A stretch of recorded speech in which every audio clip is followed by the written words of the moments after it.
choices for that is letter A. Our choices for that is letter A, egocentrism. Letter B, object permanence. Letter C, observation.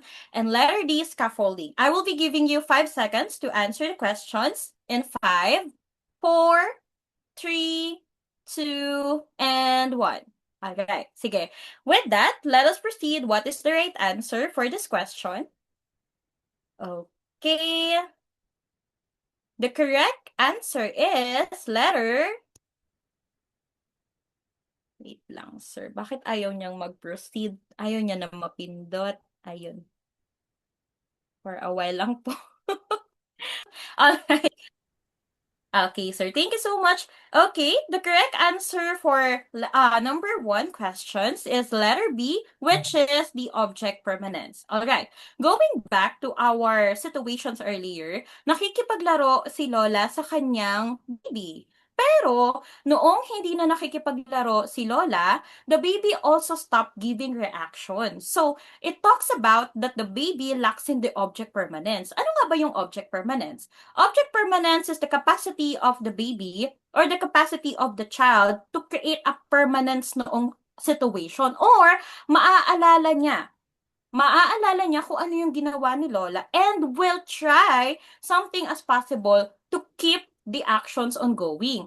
Pero as based on the situation, tinapos na ni Lola yung paglalaro, the baby also finishes what just happened. Object permanence signifies what is out of sight is also out of mind. Now, the child or the baby is not yet developed or not yet on the stage of the object permanence dahil hindi naiintindihan ng bata na pwede pang ituloy yung paglalaro na ginawa nila ng lola nila. And this is actually under the object permanence is under the sensory motor stage, which highlight the capacity of the baby to understand their environment through the use of senses. Saan nga ba galing ang sensory motor stage and how is it being objectified or being developed all throughout? Now, this came from Jean Piaget's stages of development. Sensory motor stage is actually the first stages of development which highlight the capacity of the child to learn through the environment by the use of sensing.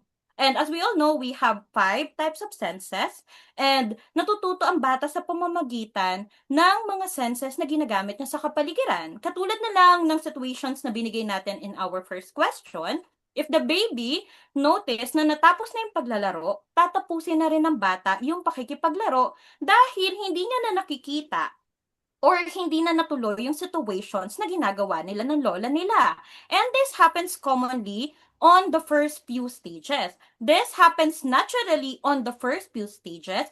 That is why it is important to understand na kung ano lang yung current situation o yung present situation ni baby, ayun lamang po ang sinusundan ng mga baby in order for them to help themselves for development. So kapag hindi na nakikipaglaro yung tao or si main caregiver or the parent, that is also the time that the baby would finish the action. In layman's term, object permanence talks about out of sight, out of mind. Kapag hindi nakikita ni baby, hindi rin niya matatandaan kung ano ang nangyari, not unless the mother will urge another playtime. Okay? So let's proceed with the second questions. Okay, for the next question highlight the secure reunion. Let's read the situation. An OFW mother returns home when toddler, who was initially crying, runs to her immediately, hugs her tightly, and is quickly calm. Okay? Which attachment style is this? Letter A, secure attachment. Letter B, avoidant attachment. Letter C, resistant attachment. Or letter D, disorganized attachment. We're going to count to 5. You may use our chat box to comment all of your answers. No, let's count in 5, 4, 3, 2, and 1. Okay, before we move forward with the right answer, isipin muna nating maigi. Ano ba yung sitwasyon? Remember that the mother is an OFW. Ibig sabihin, umalis yung nanay ng bata. And when they finally reunited, instead ng magalit yung bata, anong ginawa niya? Niyakap niya yung kanyang nanay and automatically the child feel calm, kumalma. Kalmado yung bata, hindi siya nagwala o hindi man lang siya nagalit. Ano kayang type of attachment style ito? Let's reveal the answer. For that, the correct answer is letter A. Okay, going back to the questions, letter A is what we called secure attachment. But what does secure attachment talks about? Secure attachment, galing siya originally sa theory ni Mary Ainsworth, which talked about attachment style, na kung saan pinapakita nito ano ba ang iba't ibang attachment ng isang bata pagdating sa kanilang main caregiver. Remember that it talks about main caregiver, not just the parent. Pero paano nga ba nagkakaroon ng attachment ang isang bata? Now, secure attachment specifically talks about distress. Okay? Remember na ang distress para sa mga bata ay normal lang. Example is separation anxiety. Normal na kapag ang isang bata ay nag-aaral na sa eskwelahan, masiseparate sila sa kanilang nanay dahil bawal naman ng magulang sa loob ng classroom. However, secure attachment would comes up when there is a positive reunion. Paglabas ng bata sa classroom, hindi niya na matatandaan na umiyak pala siya kasi iniwan siya ng nanay niya. Bagkus, maaalala ng bata na sinundo siya ng nanay niya and there is a positive reunion afterwards. Matatandaan na lang ng bata, sinundo ako ng mama ko at hindi niya matatandaan na umiyak siya. And on the other hand, secure attachment also impose having emotional safety. Whatever happened in the past already happened, and whatever is in the present, what matters the most. That is secure attachment. On the other hand, secure attachment also impose that the child should feel calm and there is a feeling of safety kahit na umalis ang kanyang magulang para iwan siya magtrabaho o sa kung anumang kadahilanan. And in accordance to our question, this is most likely a secure attachment style. Dahil naramdaman ng bata na babalikan siya ng nanay niya at naramdaman ng bata o naiintindihan ng bata yung sitwasyon sa kung bakit siya iniwan, that gives a reasonable answer that this portray a secure attachment style. Okay?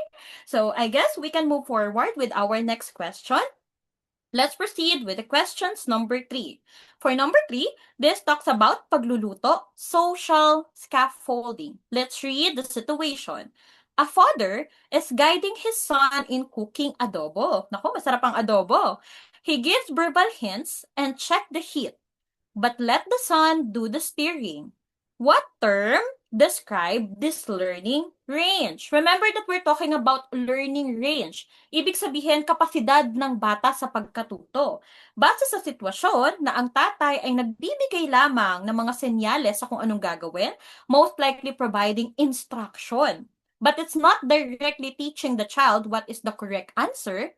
Ano kayang pamamaraan ng pagkatuto ito? Letter A, schema, assimilation. Letter B, zone proximal development, or also known as CPD. Letter C, operant conditioning. Or letter D, observational learning. Okay, remember lang that we are pertaining to the best answer, so make sure to think about what do you think is the best answer for you based on the situation provided. Okay, let's count in 5 seconds. In 5, 4, 3, 2, and 1. I hope I can see all of your answers in our chat box. Let's reveal the answer. Okay, for this question, the correct answer is letter B, the zone of proximal development, or also known as CPD. Ano ba yung CPD? Okay, let's try to chunk it one by one. CPD it actually portrays what the child can do and what the child cannot do. Ano ang kayang gawin ng bata at ano ang mga bagay na paunti-unti ay kaya na niyang gawin. If you're going to look at our slide, it seems like CPD pertains to the capacity of the child to move to the stairs. Paano umakyat ng hagdan? And it will happen through the process of scaffolding. Going back to our situations earlier, di ba hindi tinuturo ng tatay kung paano mismo lulutuin yung adobo, bagkos nagbibigay siya ng instruction sa kung anong pwedeng gawin ng bata para matuto siyang makapagluto ng adobo. And that is what scaffolding is for. Hindi mo ibibigay sa bata kung ano mismo ang sagot, pero tutulungan mo siya paunti-unti through providing hints. Nang sa ganon is matuto siya sa sarili niyang pamamaraan sa kung paano ang pwede niyang gawin para mas matutunan ng isang bagay. Scaffolding is the way of the parent or the way of the caregiver to slowly provide the child a healthier environmental system na kung saan hindi binibigay ang tamang sagot pero mas tinuturuan paano mo matututunan yung tamang sagot base sa paraan ng pagkatuto. Okay? So, I guess we can move forward with our next question. All right? Okay, we have the number 4. The fourth question is pangarap, identity versus family. Okay, let's read the situation. A family teenager is torn between his dream of being an artist and his family's wish for him to be a nurse. This psychosocial conflict, remember that the situation highlighted the type of psychosocial conflict that should be identified, is what we called as what? Letter A, trust versus mistrust. Letter B, identity versus role confusion. Letter C, autonomy versus shame. And letter D, industry versus inferiority.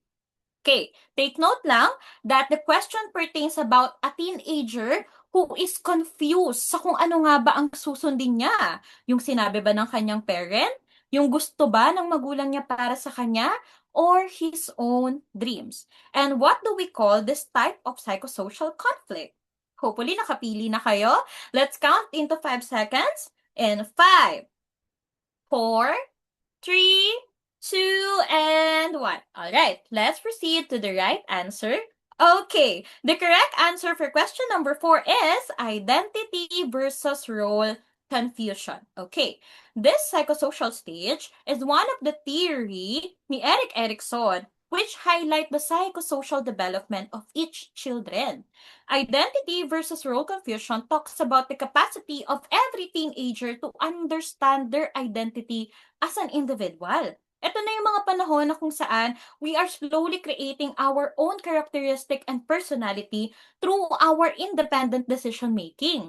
Sino ba ang masusundin mo? Kung ano ang mas gusto mo o kung ano ang gusto ng magulang mo para sa'yo? Going back to the situation, the psychosocial conflicts talks about being torn to understand or being torn to choose between the decision of the parent for the child or the decisions of the child. That is why it is important to understand the stages of this of Erik Erikson's psychosocial theory. So kung paano nga ba napunta sa identity versus role confusion yung situations ng ating main character sa question. We have the 8 stages. First, we have the trust versus mistrust. In this stage, pinagdadaanan nito ng mga sanggol na kung saan their trust will be highlighted based on the capacity of the caregiver to provide their basic needs. The trust is a foundation of all psychosocial stages na kung saan sa paanong paraan ba makukuha ni main caregiver or ni mother or ni father o ng magulang mismo yung trust ng bata. For example, pag binigyan ni mother agad-agad ng sabihin na nating ng gatas si baby, that is the time that the child will be able to create a foundations of trust. Ay, pinagkakatiwalaan ko si mama kasi binigyan niya ako ng gatas. And that is how the trust versus mistrust will slowly be a foundation of all the psychosocial stages. After that, kapag ang isang bata is nakapag-formulate na ng trust and they are already in the age range of 1 to 3 years old, they will be in the stage 2 which is autonomy versus shame and doubt. Ito yung mga panahon na naglalaro ang bata mag-isa. And autonomy talks about their capacity to do something on their own. Para siyang role of scaffolding. 'Di ba? Paano nga ba matututunan ng isang bata na mas laruin pa ang isang bagay? If they have a doll or a car na hawak-hawak nila, paanong paraan nila ito lalaruin? Ibabato ba nila? Or matututunan nila by themselves or on their own sa kung paano yun lalaruin.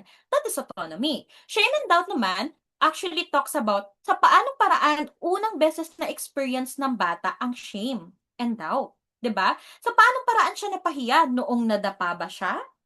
Sa paanong paraan nagkaroon ng doubt ang isang bata noong hindi ba siya sinali ng mga kalaro niya noong naglalaro sila? Sa mga panahon na may mga bata na nagdadamot sa kanya or ayaw siyang isali sa paglalaro nila?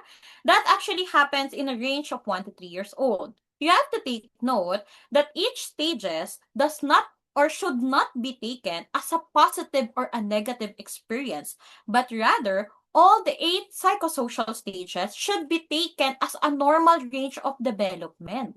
This is psychosocial, which naturally happens to every kid. Now, after the second stage, we have initiative versus guilt, which happens in the age range of 3 to 5 years old. Initiative happens kapag ang isang bata, nagluluto si mother, gusto niya makigulo. Gusto niya na meron siyang parte sa paraan ng mga ginagawa sa bahay. This is the time that they take initiative in doing the household chores. Gusto ko maghiwa, gusto ko maglinis ng bahay, and even maghugas ng pinggan. Gusto nila nakasama sila sa bawat proseso na nangyayari sa buong bahay. Now, guilt happens kapag nakakagawa sila ng hindi maganda. Example, kapag tumutulong sila sa loob ng kusina and nabasag nila yung pinggan, this is the tendency wherein guilt will appear at this time. Hala, nabasag ko yung pinggan, kasalanan ko. Baka magalit sa akin si mama. They understand that there is a sense of authority, or they will understand the fear of the authority people, which is specifically their parent. And by that, doon nila unang mararanasan yung pakiramdam ng guilt. And of course, later on, there is industry versus inferiority, which happens around 6 to 11 years old. Industry, or being industrious, talks about how the child was able to cooperate with the society. So usually, this is a grade school year. Inferiority naman talks about the capacity of self-pity. 'Di ba? They have this self-pity behavior na, hala, hindi ako magaling, hindi ako binigyan ng teacher ng good star, hindi ako binigyan ng teacher ng star pero yung classmate ko binigyan na.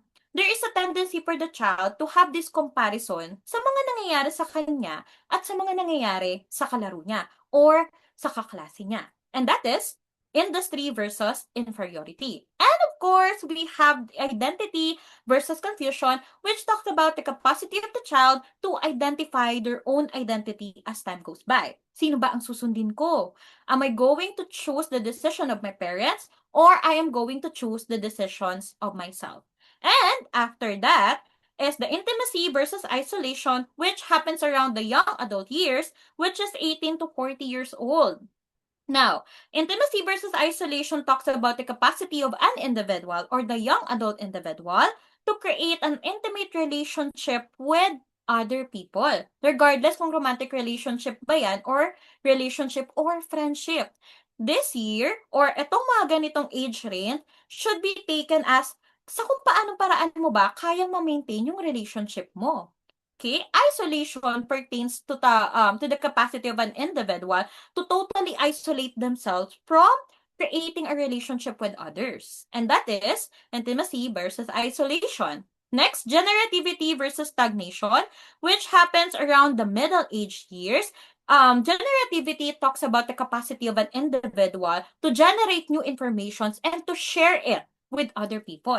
How are you going to share your knowledge with other people? This is the year or the time na working na ang isang tao. Stagnation. Are you going to pursue your career? Are you going to pursue something that is different from the usual habit that you usually pursue? Or are you going to stand as it is? Kung ano lang ang meron, doon ka na lang mag-i-stay. Or you're going to try to take a different path. You're going to try a different ways of learning something. So usually it happens among working individual. Example, mag-aaral pa ba ako? Magte-take pa ba ako ng masters? Or magtatrabaho na lang ako hanggang sa ma-reach ko na yung sabihin na nating last day ko sa trabaho? Lilipat ba ako ng ibang work, ibang field of work? Mag-aasawa ba ako? Or I want to isolate myself or gusto kong tumanda mag-isa? That is generativity versus stagnation. And of course, the 8th stage is integrity versus despair, which happens to our grandparents. Okay, integrity versus despair talks about how does an individual would reflect to their past life. sa mga pinagdaanan nila for the first 7 stages, or from first to 7 stages, ano ba yung nangyari sa kanila? Would they appreciate their life? Would there be a time that they reflect na sinayang ko ang buhay ko, wag kayong gagaya sa akin, mahirap mabuhay sa ganito, mahirap mabuhay sa ganyan. Or sometimes there would be a depression feeling na kung saan sayang yung nangyari. Sana pala ganito ginawa ko, sana pala I pursue this, sana pala I pursue that. Or they will enjoy the rest of the days of their days. Kung saan makikita mo yung mga matatanda nakikipaglaro sa mga apo nila, gumagawa ng way para makisama sa mga apo nila, or kahit minsan mga matatanda na sila, nasa barangay sila para magtrabaho, you can see how they enjoy their life. And that is the 8 psychosocial stages. Okay? I guess it's time for us to proceed with our next question. Okay, number 5. Okay, sausawan or the logic of volume. Patis, or also known as the fish sauce, is poured from a short saucer into a tall tin jar. A child claims the tall jar has more patis. Yung mas mataas na jar daw, sabi ng bata, mas marami siyang laman na patis. What logic is the child lacking? Remember, we talked about what is lacking. Ano yung kulang? Ano yung hindi pa kayang gawin ng isang bata? Letter A, theory of mind. Letter B, conservation. Letter C, object permanence. Or letter D, abstract reasoning. Again, let's take 5 seconds in order for you to find or to choose what do you think is the right answer for this question. Okay? In 5, 4, 3, 2, and 1. All right, let's reveal the answer. Okay, the answer is conservation, which is letter B. Ano bang B. meron sa conservation? Okay, Tama ako, conservation. ma'am. Okay. Tama ako. Okay, sir. Conservation is actually a cognitive ability in accordance to Piaget's concrete operational stage. Okay?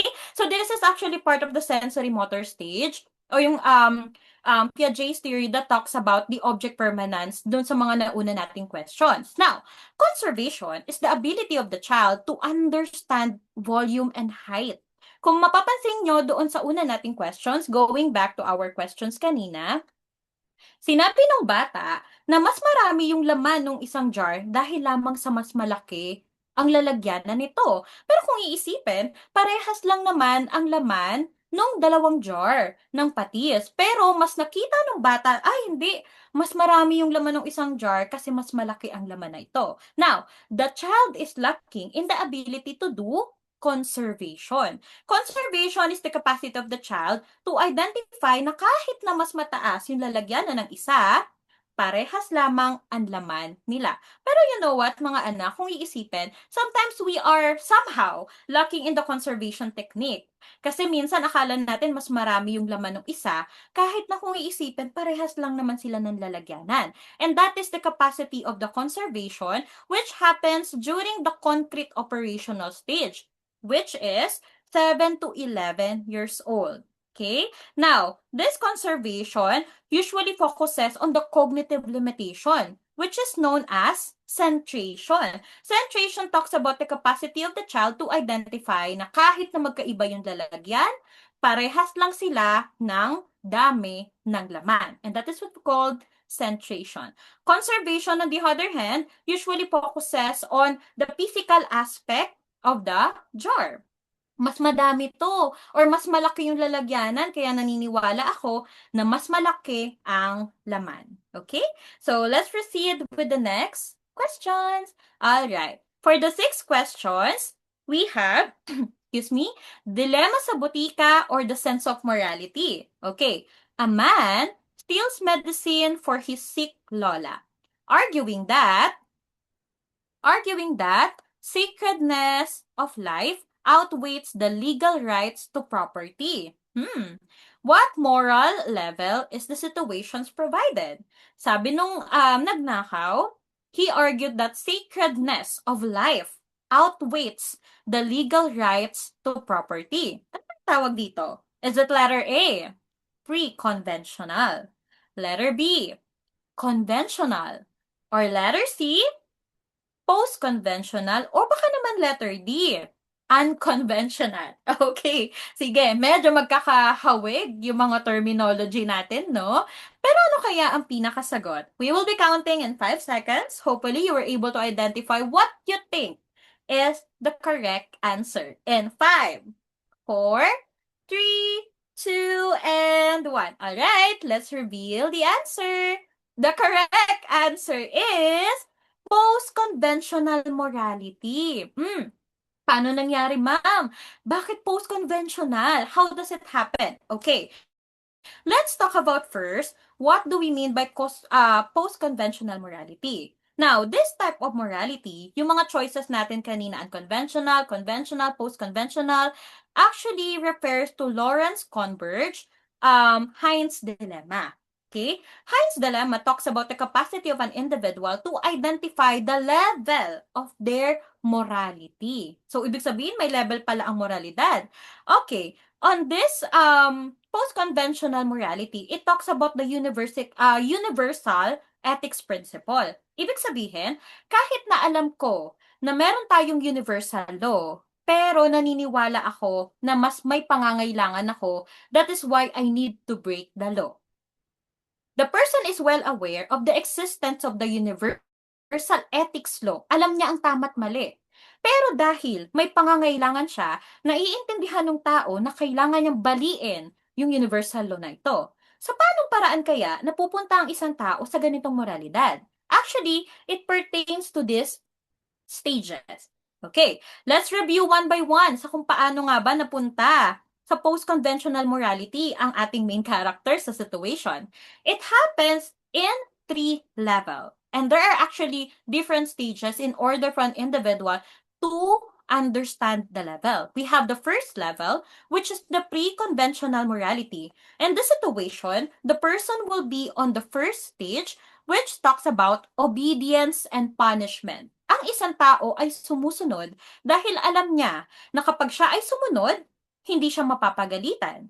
Pero kapag siya ay sumuway, alam niya na mabibigyan siya ng karapatang parusa.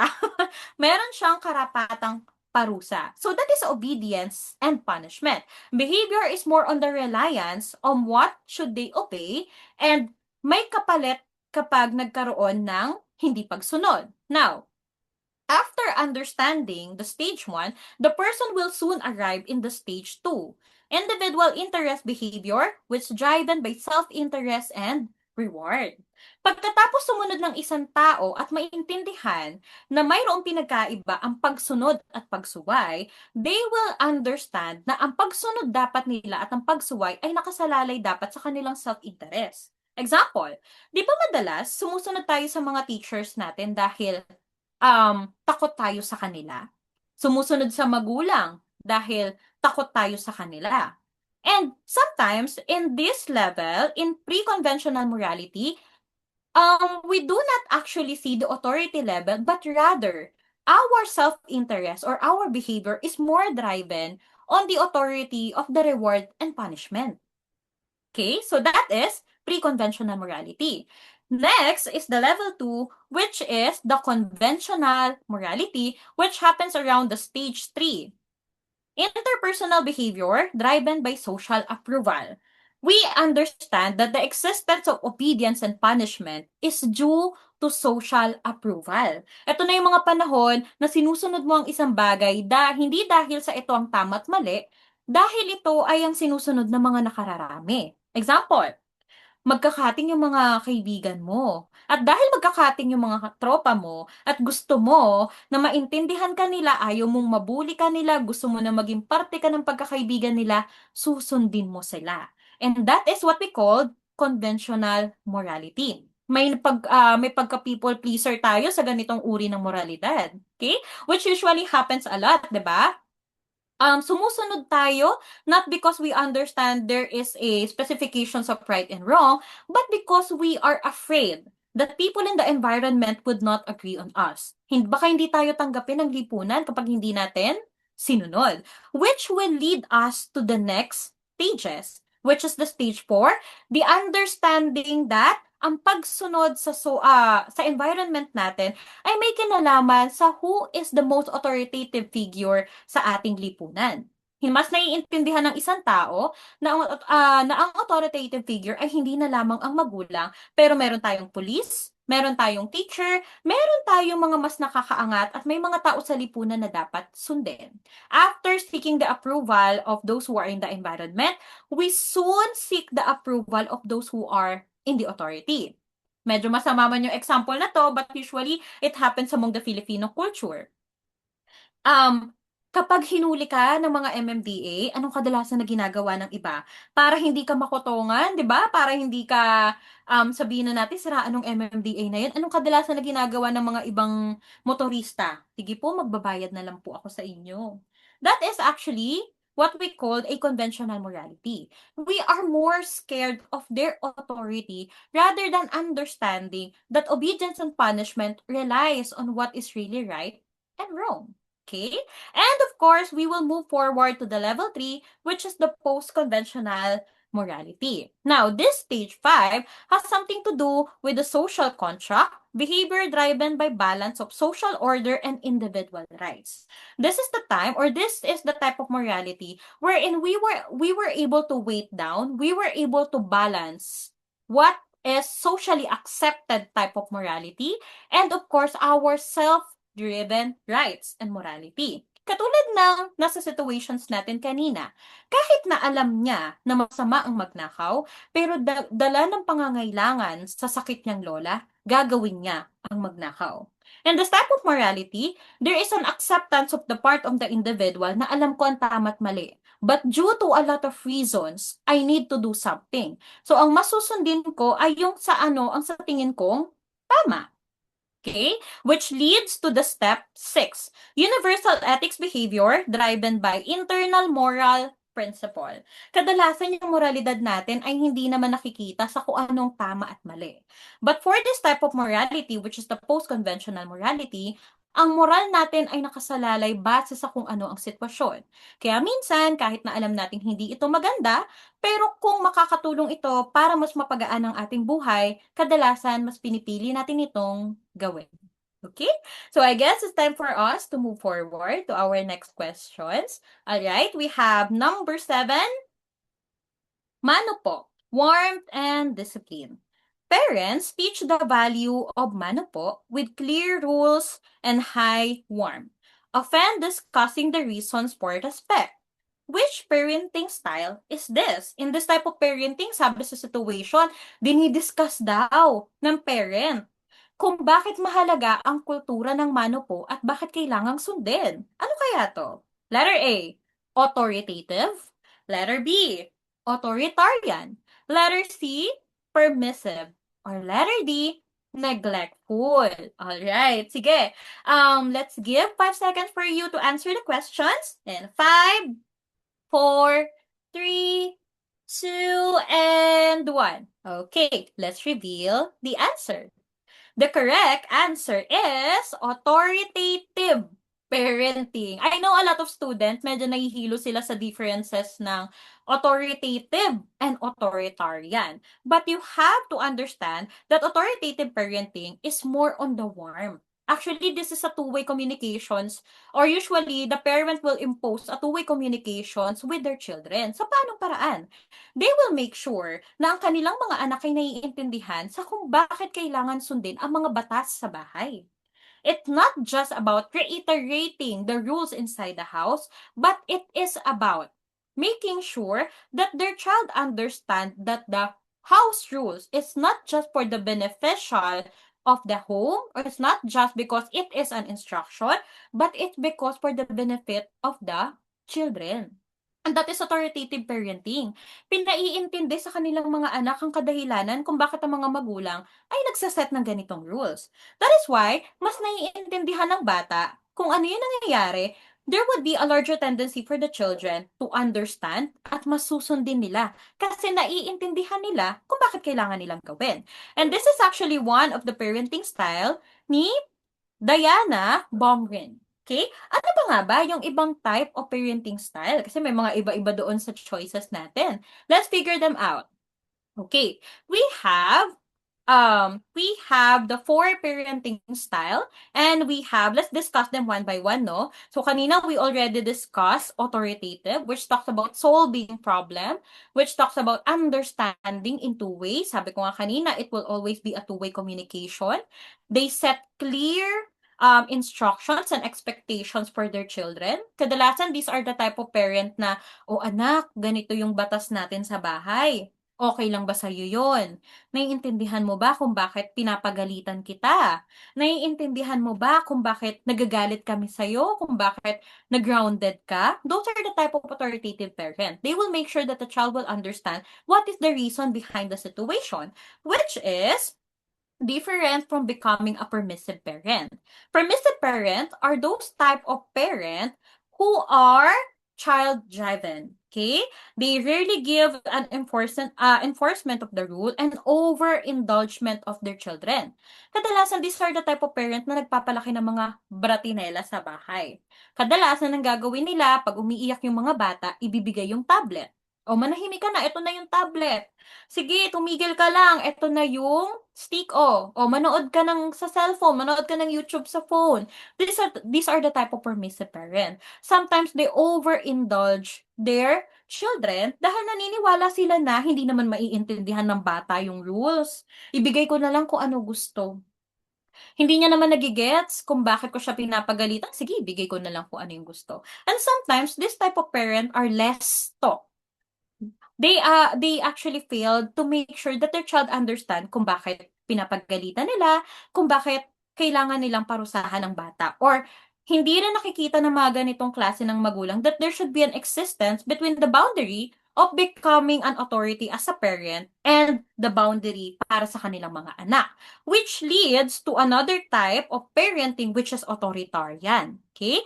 For authoritarian type of parent, if meron tayong mga permissive type of parent who make sure their children are overindulged, pagdating sa authoritarian type of parenting, ako lang ang batas sa bahay na ito. And as we all know, these are actually usual pagdating sa ating Filipino household. Si mama lang ang tama, si papa lang ang tama, bawal kang sumagot. And this is what we call authoritarian parenting, 'di ba? Familiar ba? 'Di ba?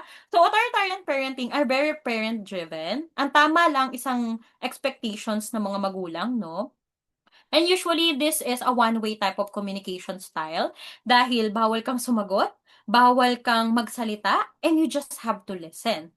And, of course, we also have the next one, which is the neglectful. Ito talaga ang nakakasad out of all the parenting style because neglectful parents are both emotionally and physically absent. Wala silang pakialam sa'yo. 'Di ba? Masakit man pakinggan, but of course, these parents usually exist, 'di ba? They are actually, ano ba, nagbibigay lang ng baon. "O, ito baon mo, sige. Bahala ka na kung anong gagawin mo sa pera." They will not ask you how your day is, 'di ba? Hindi nila tatanungin kamusta ang pag-aaral, et cetera, et cetera. Sometimes they are the type of parent na bibigyan ka lang ng pera or anything, which happens sa mayayaman minsan. "O, ito ang pera, ito ang bahay, ito lahat ng luho mo, bahala ka sa buhay mo." Okay? Masunod man ang gusto mo, gawin mo man anong gusto mo, bahala ka sa buhay mo. And actually, neglectful type of parenting style is one of the worst parenting style in accordance to Diana. But somehow, sad to say, it actually exists. Okay? So, I guess it's time for us to proceed with our next question. All right. For our eighth question, this talks about, pag-unawa sa tampo or the understanding of perspectives in psychology. Okay, let's read the situation. A boy understand that his friend is nagtatampo, or in English, sulking, because his favorite toy broke, even if the boy himself is happy. This shows, remember that the situation implies na naiintindihan ng bata kung bakit ang kanyang kalaro ay nagtatampo sa kanya dahil nasira yung laruan. So, what type of perspective is this? Letter A, egocentrism ba? Letter B, theory of mind. Letter C, conservation. Or letter B, animism. Okay, so I will be giving you 5 seconds again to fully understand ano kaya ang tamang sagot. Remember mga anak, no? we are always open for error. Walang problema kahit na nagkakamali tayo. But what important and what matters the most is we were able to understand why is it the correct answer. Ready? In 5, 4, 3, 2, and 1. Let's reveal the right answer. And the right answer for this is theory of mind.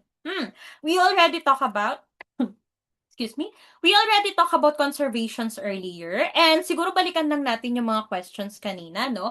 Egocentrism actually talks about the child belief that their belief is the holistic right for everyone. Ibig sabihin, naniniwala ang bata kapag egocentrism ang kanyang ini-impose sa ibang tao, kung ano yung paniniwala niya, yun lang ang tama. Okay? On the other hand, theory of mind naman actually talks about the capacity of the child to put their situation in the places of others. Naiintindihan ng bata kung bakit malungkot ang ibang tao, hindi lamang dahil ito ang nararamdaman nila, kundi dahil alam nila na ang kalungkutan na nararamdaman ng iba ay may dahilan. And going back to our situation, the boy understand na yung kalaro niya ay nagtatampo dahil nasira ang laruan. That's theory of mind. We are not just simply placing ourselves in the situations of others, but rather understanding what happened to the situation that make them feel that way. Okay, so that is theory of mind. And it's very important to let the child understand the theory of mind exists, but does not necessarily mean we need to do something. Kasi kadalasan naman ng mga bata, hindi naman sila agad gumagawa ng solusyon para sa ibang tao. But what is important in accordance to the theory of mind, there should be an understanding. Bakit malungkot ang ibang tao dahil nasira ang laruan? 'Di ba? Bakit malungkot ang kanyang nanay? Bakit umiiyak? Dahil ito ay napapagod. And actually, if a child was able to possess a theory of mind for other people, this is a helpful, natural human development.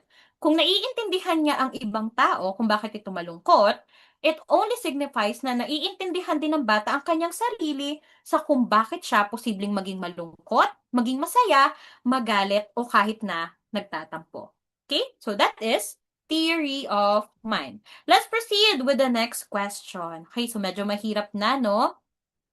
Yung ating mga susunod na katanungan. Okay, let's proceed. Number 9. Number 9, health sa barangay. Parental risk. The situation is, a pregnant woman is advised at her barangay clinic to avoid fish high in mercury as it can cause damage to the fetus. Mercury is a type of what? Okay? So, kung mapapansin natin, maraming ipinagbabawal sa mga nagbubuntis. Pero, itong mga klase ng mga ipinagbabawal na ito ay may mga iba't ibang tawag. Ano nga ba ang tawag sa mercury? Is it a type of a pathogen? Is it a type of teratogen, which is letter B, or C, allergen, or letter D, neurotransmitter? Again, I will be giving you 5 seconds to think about your answer in 5, 4, 3, 2, and 1. This is a more scientific type of questions, no? Pero kasi importanteng malaman natin ano ba yung mga bawal sa mga nagbubuntis. And how can we actually create a definitions of it? Let's reveal the answer. The correct answer is, this is a type of teratogens. Yung mga naunang iba, okay, pakita natin yung situations, no? Yung mga nakuwang iba, yung mga pathogens, okay, yung allergen, mga gawa-gawa lang yan. But as we all know, neurotransmitter or letter D has something to do with the chemical activity in the brain. Positive neurotransmitter, negative neurotransmitter. So may kinalaman siya more on the nervous system activity. But teratogen is actually a specific type of a mercury. Now, ano bang meron sa mga teratogen? This teratogen can highly affect, okay, the pregnancy journey of any woman. Hindi lang ito nakakaapekto sa pagbubuntis ng nanay o hindi lang ito nakakaapekto sa nanay, pero pwede ito makaapekto sa nervous system and development ng soon-to-be baby. That is why teratogen, which is usually nakikita siya sa mga isda, no, or a mercury, is strongly prohibited para sa mga buntis. Now, yung contextual application nito is that If the prenatal development, environmental hazard are classified as teratogen. Pag sinabi nating environmental hazard, anything or any type of chemical that could cause the problems during the pregnancy. Actually, hindi nga lang teratogens, di ba? Any type of, sabihin na natin, air pollution, makalanghap ng mga usok ay maituturing na bawal din para sa mga nagbubuntis. Any type of chemical hazard, di ba? Mga masasangsang na amoy, ano pa, sabihin na natin yung mga oil spill, something ganyan, mga hindi magagandang naidudulot ng hangin, okay? Yung mga ano pa na sumasama sa hangin, mga usok ng sasakyan, ano pa, mga dumi na nagsisiliparan, mga alikabok, ay pinagbabawal din para sa mga nagbubuntis. Ang teratogen are actually one of them. Isa lamang ang teratogen sa napakarami pang ipinagbabawal. Okay? Next, proceed to the last question, which is number 10. Number 10, bukirin, targeting the genes. Agricultural chemicals used in rural farms might affect how certain genes in children is expressed without changing the DNA sequence. This is, okay, ang tinutukoy dito is that ang mga agricultural chemical daw na ginagamit sa pagpa-farm ay posibleng maka-affect sa pamamaraan na kung saan ang mga genes sa mga bata ay pwede nilang ma-express or pwede nilang makuha. Okay? Pero, without actually changing the DNA sequence. Ano nga ba ang tawag natin sa pamamaraan na kung saan may mga bagay sa kapaligiran na pwedeng makaapekto directly sa genes natin kahit na hindi nagbabago yung DNA sequence na ito? Is it mutation? Letter A. Letter B. Is it epigenetics? Letter C. Is it hybridization? Or letter D. It is natural selection. Okay. I will be giving you the last 5 seconds in order for you to identify your answers in 5, 4, 3, 2, and 1. Let's reveal the answer. The correct answer is epigenetics. Okay. Going back to our situations kanina, it talks about how does an individual or sa kung paanong pamamaraan nga ba nagkakaroon ng epekto sa DNA natin. And this happened through the process of epigenetics. Epigenetic is the turning on and off of the genes. Ibig sabihin, this is a usual way na nangyayari sa genes natin na kung saan may mga genes which could be identified into two type of genes, phenotype and genotype. Pag sinabi nating genotype, ito yung mga namamana natin, katulad na mga namamana natin sa ating mga magulang o sa mga pamilya natin, which happens through gene mutation. For example, pagkakaroon ng sakit, pagkakaroon ng hika. So, yung mga genotype is yung mga bagay na hindi natin napapansin na mamana pala natin. However, the other type of genes is what we call the phenotype. Phenotype are the type na mga namamana naman natin through physical aspect. Yung pagiging matangkad, posibleng namana sa lolo-lola, or even sa tatay o sa nanay, pagkakaroon ng makapal na buhok, pagkakaroon ng, sabihin na natin, magandang katawan, pagkakaroon ng, or pagiging maliit ng isang tao is actually a type of phenotype. Now, epigenetic has this mechanism to specifically turn on and turn off a genes. So, best example ng proseso ng epigenetic sa katawan ng isang tao is yung pagkakaroon ng cancer. Did you know that we all have cancer cells in the body that are usually turned off? Sila ay nananahimik lang. Now, through the process of epigenetics, pwedeng magkaroon ng proseso ng pagkabuhay ng specific genes na to or pwedeng ma-turned on ang isang genes if nagkakaroon ng environmental trigger. Okay? For example, na-expose sa pollution, na-expose sa stress, na-expose sa iba pang sakit, which could actually create a turning on mechanism ng isang nananahimik na gene sa katawan natin. Kaya may mga instances na nalalaman lamang ng isang tao na namana niya pala ang isang sakit noong siya ay matanda na. Simply because there is a trigger, and that is the process of epigenetics. Usually, our genes can be turned on or turned off if there will be an environmental or specific triggers that could create a mechanism to specifically turn on or turned off a gene. So, kadalasan ng proseso ni epigenetics, tulog yung specific genes na yon, and then through environmental trigger, pagka-expose sa stress, pagka-expose sa sakit, sa pollution, o any type of hazard sa environment, pwede siyang magkaroon ng mechanism to turn on. Kaya nga minsan, late na natin nalalaman may cancer pa lang isang tao. Late na natin nalalaman, nakuha pala yun sa, or nasa lahi na pala nila yung pagkakaroon ng cancer. Late na nalaman. Through the process of epigenetics. Okay? So, any questions or any concerns regarding the 10 questions, no? Medyo mahirap ang ating first 10 questions, but actually, those are under our table of specifications which highlighted the capacity of any future psychometrician to understand developmental psychology in a basic reasoning skills. Okay? So, thank you so much everyone for listening. I hope you guys learned a lot from our 10 questions and rationalizations and